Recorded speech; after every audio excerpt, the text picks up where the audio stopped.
Okay, firstly, this is not going to be one of those typical reaction or response videos where I begin by talking about how amazing Johny Harris's videography, his editing, his camera angles, his maps are, and then continue to talk about many inaccuracies or other types of mistakes or biases in his videos.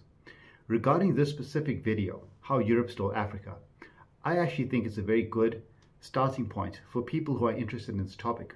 And for students who are writing assignments on these topics, I would not discourage them from watching this video. It's inevitable that they're going to watch videos like this anyway. So I encourage it, and what my goal is in this video is to just provide some more context and also to provide a list of recommended readings. So as we go through some of the issues that he discussed, I'll just make reference to specific readings. If you are a student who is writing an assignment, or if you're just someone who's interested in the topic and want to read and research further, I'll provide some sources that you could use. These are also in the pinned comment and in the video description. So let's begin.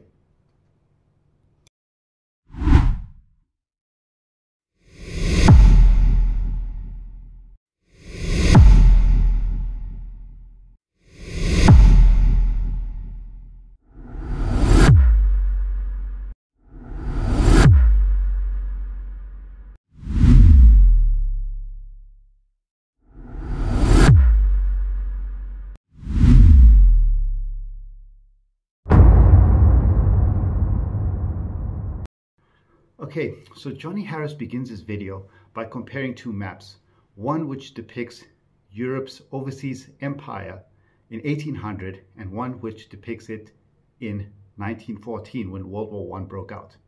Now this video that I'm doing now is more of a guide to students who are looking specifically at the Scramble for Africa. So regarding Africa, what's his big takeaway is that the colonization of Africa really took place over a 20-year period, and it happened very, very quickly, and that's why it's known as the Scramble for Africa. And that is also the point of this video, How Europe Stole Africa, to show how it happened so quickly and why it happened and what initiated it. So regarding the Scramble for Africa, which took place in a very short time, Europe had already been making contact with Africa for a much longer time. So the question arises, why did it happen when it happened? Now, in Johny Harris's video, he talks about Portugal and Spain and the age of European exploration. We're talking about the late 1400s, 1492, Christopher Columbus reaches the New World, accidentally discovers, his discoveries will lead to the discovery of a bunch of islands, two new continents, North and South America. And at the same time, the Portuguese are sailing further and further down the west coast of Africa, looking for a sea route to get to the east. So both Spain and Portugal have the same goal, but they initiate two important discoveries. One is that Portugal will find a route to the east and also make contact with the African coastline and come into contact with people who they had not been in contact with directly previously, whereas Spain is opening up the new world, the North and South American continents, or the Americas as they are sometimes referred to. So what is the consequences of this? Now, what was Europe's relation with Africa? Now, something Johny Harris speaks about is that beginning the Scramble for Africa, he talks about revolutions in Europe's overseas colonies. But in the New World continents, Europe had already colonized there. By the 1500s, the 1600s, 1700s, they were colonizing the Americas. And then you had the age of revolutions where they lost those colonies. But the relationship with Africa was very different. In the New World continents, European diseases, or what are known as Old World diseases, had dramatic consequences. But in another Old World continent like Africa, where African people had immunity to European diseases, these dynamic was very different. So during that 300-year period, 1500s, 1600s, and 1700s, the relationship with Africa was the slave trade. And Europeans would stop off at the coast, purchase African slaves, ship them across the Atlantic Ocean where they would work in the Americas. And that was what Africa was used for. That's what its purpose. Now, something that Johny Harris doesn't mention in the video is that before the Scramble for Africa began, the slave trade had reached a stage where it was less important. And by this stage, the Industrial Revolution, which had already taken place in Europe, to a large extent rendered slave labor obsolete. It was no longer as important as it once was. So by the beginning of the 1800s, countries like Britain could start abolishing the slave trade. And in the 1830s, they abolished the slave trade. Now, Africa's source of wealth to Europe at this point in time, which had previously been slaves, is now going to change. It's no longer going to be seen as a source of slave labor. And Europeans are going to see it for a different purpose. And as Johny Harris rightfully mentions, one of the first Europeans to view Africa in a different way as a source of creating wealth was that of King Leopold II of Belgium. Now, King Leopold II of Belgium wasn't unique. His father had a similar goal as he did, and that was to get Belgium overseas colonies. At this stage that King Leopold becomes king in 1865, Belgium does not have overseas colonies, and it was a concern to his father, who made his best efforts to try and get a colony and was unable to. King Leopold II had the same ambition, and his father thought he would fail because his father thought he gave the best efforts.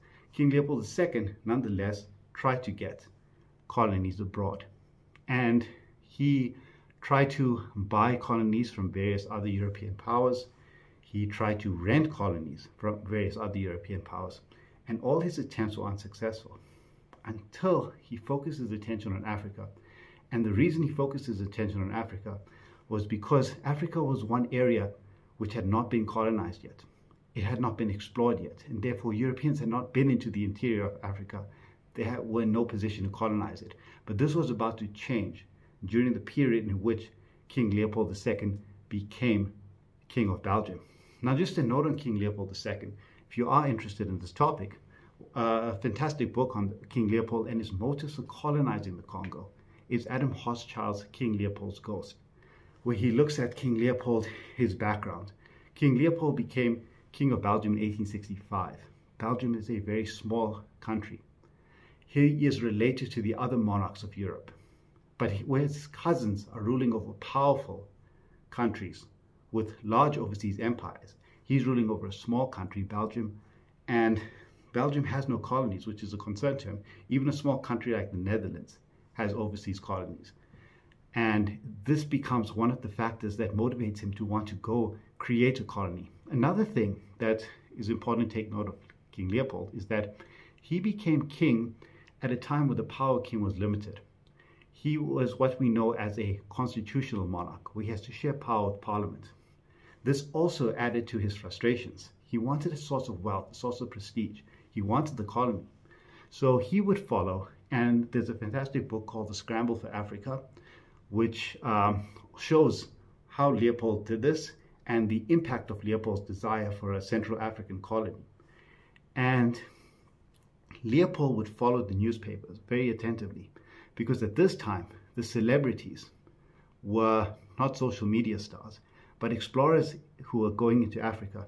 Because Africa at this stage was the unknown. It was too dangerous. There were diseases. There were Europeans who did try to venture to capture slaves were often killed, and that's why they chose to stay on the coast where it was much safer. But by this stage, explorers were able to start exploring, going into the Congo, venturing deeper into parts that they had previously not. And David Livingstone was a missionary who was very famous, and Henry Morton Stanley became the explorer who found David Livingstone. King Leopold followed this, and he found his opportunity to hire an explorer who could actually go to regions that no other European had been to and make deals with African leaders in that region. And he hired Henry Morton Stanley to chart the Congo River and to sign treaties with any African leader who he came into contact with in this vast area that he would later get his colony, which would become known as the Congo Free State. Now, another theme, and this is something that I'll also try to unpack in future videos, about the whole idea that African leaders were tricked into giving away their land. It's much more nuanced than that. But regarding how Henry Morton Stanley, the commonly accepted viewpoint is that in Africa, the leaders that he came into contact with did not make political decisions through pieces of paper. They were not literate. They did not make agreements that way. Henry Morton Stanley presented meaningless pieces of paper to these African leaders in exchange for perhaps gifts from the King of Belgium. But once those pieces of paper leave Africa and move across the world, they now look like they are legal documents. And through this way, Leopold first gets the United States President, Chester Arthur, to recognize his claim over this vast region.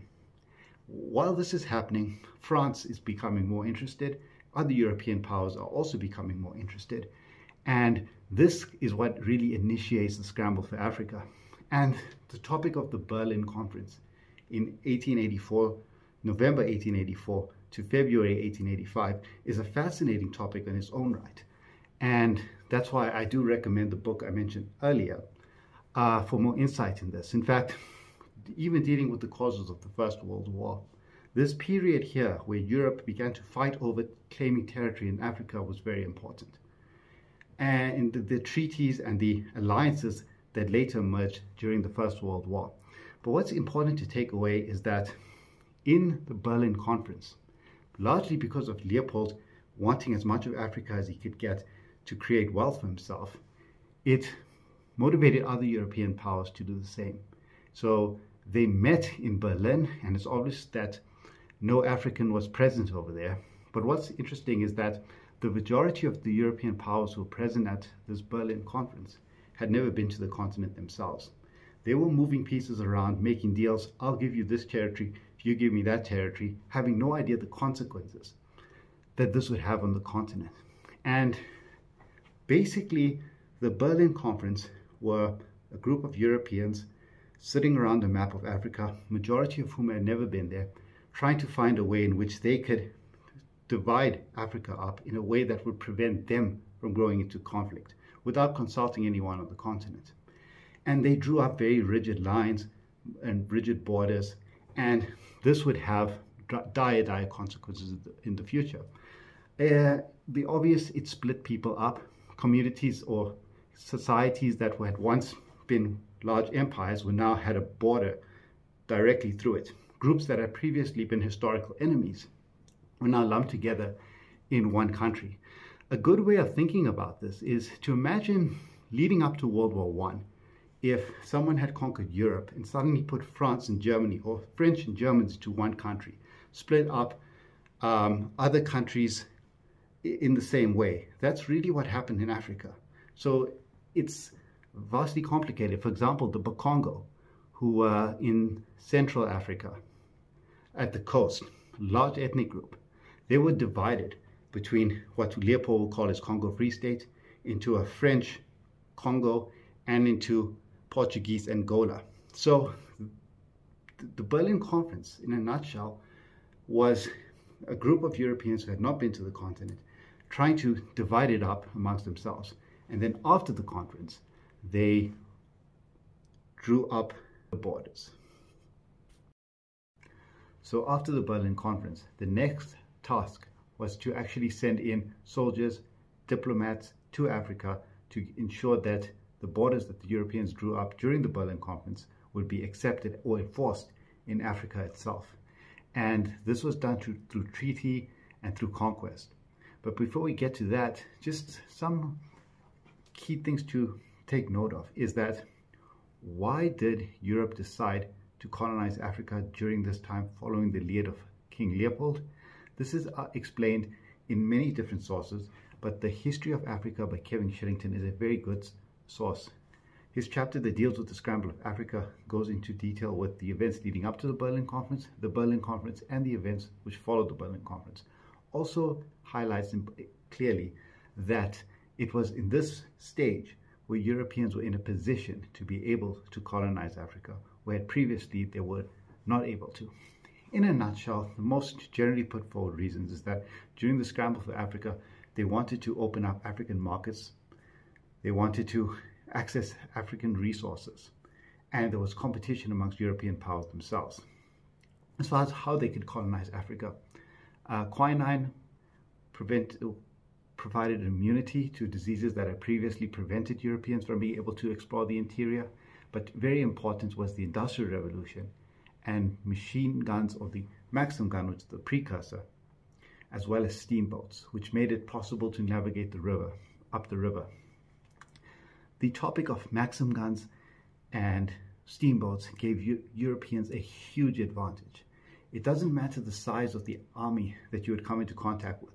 If you have a Maxim gun that can fire 500 rounds per minute at a range that no gun that an African soldier carrying would be able to fire back at you, it made you practically invincible. And it's also important to note that Africans did have firearms at this time due to trade with Europeans, but the firearms simply were not effective against a gun such as the Maxim gun. This is one of the reasons that World War I became so deadly and so such a shocker when it took place, because during the colonial period, there was always the saying that no matter what happens in Africa, we have the Maxim gun and they don't.